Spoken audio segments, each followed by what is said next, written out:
Els alcaldes i tinents d'alcalde de la zona Delta s'han reunit a Viladecans per parlar sobre la creació d'una associació per potenciar la mobilitat intel·ligent. Establir els criteris i estratègies per definir plans d'innovació territorial és una de les primeres passes pel desenvolupament del projecte.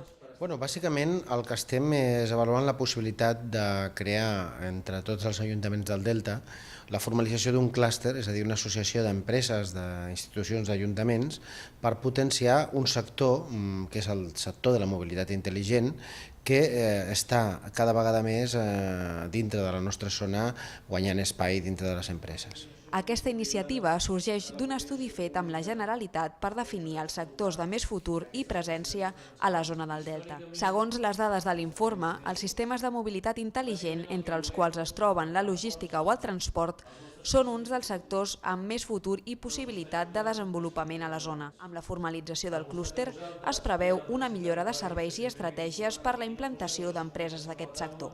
Aquest projecte, que és una nova demostració del treball conjunt entre els ajuntaments del Delta del Baix Llobregat, seguirà desenvolupant-se en futures reunions.